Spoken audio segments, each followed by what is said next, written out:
ఎండలు అధికమవుతున్న కారణంగా ఎండవేడికి కోర్టుకు వచ్చే ప్రజల కోసం స్థానిక జిల్లా కోర్టు ప్రాంగణంలో ఆంధ్రప్రదేశ్ హైకోర్టు న్యాయమూర్తి కె. సురేష్ రెడ్డి, పరిపాలనా న్యాయమూర్తి G. Srinivas, SBI regional manager P. మురళీనాయక్ల చేతులమీదుగా ఎస్బీఐ బ్యాంక్ సౌజన్యంతో చలివేంద్రం మరియు ప్రజలు కూర్చోవడానికి 30 సిమెంటు బెంచీలు కోర్టు ప్రాంగణంలో ప్రారంభించారు.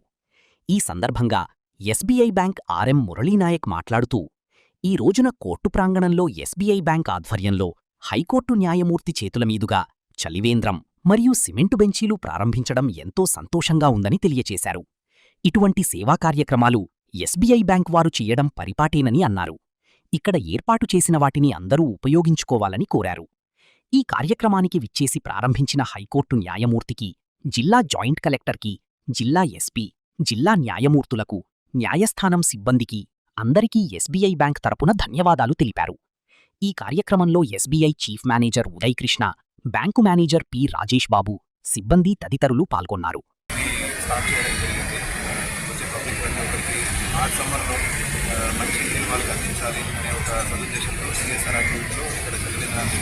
ఓపెన్ చేయడం జరిగింది.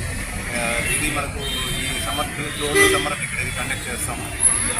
ఈ ఇనిషియేటివ్ తీసుకోవడానికి మాకు అవకాశం ఇచ్చిన డిస్ట్రిక్ట్ జడ్జి గారికి, తర్వాత ఇక్కడ జ్యుడిషియల్ ఆఫీసర్స్ అందరికీ కూడా ఎస్బీఐ తరఫున వాళ్ళందరికీ అవి అభినందనలు తెలియజేస్తాను. రెండోది ఏంటంటే, మాకు సిఎస్ఆర్ యాక్టివిటీ కింద ఈరోజు జరిగింది. కోర్టు ప్రాంగణంలో దాదాపు 30 బెంచెస్ మీకు ఇవ్వడం జరిగింది. వాటన్నిటి కూడా సిఎస్ఆర్ యాక్టివిటీలు కవర్ చేయడం జరిగింది. ఇది కూడా ఒక పబ్లిక్ యూటిలిటీ. మాకు ఈ అవకాశం ఇచ్చిన మళ్ళీ జడ్జి గారికి, మిగతా ఇతరుల జ్యుడిషియల్ సిస్టంలో అందరికీ కూడా కృతజ్ఞతలు తెలుపుకుంటున్నాము. అలాగే ఇలాంటి యాక్టివిటీస్ ఏదన్నా కూడా ఎస్బీఐ ముందుంటుంది. గతంలో కూడా ఇక్కడ ఇది జరిగినప్పుడు, నేషనల్ లోక్ అదాలత్ జరిగినప్పుడు కూడా మేము అందరికీ ఇవ్వడం జరిగింది. ఇదంతా కూడా జ్యుడిషియల్ అథారిటీస్, ముఖ్యంగా జడ్జి గారి ఇనిషియేటివ్స్, ఆయన సహకారం, ఆయన ఇన్స్ట్రక్షన్స్ తోటి మేము చేయడం జరిగింది. వారందరికీ కూడా మళ్ళీ నేను కృతజ్ఞతలు తెలుపుకుంటున్నాను. Thank you.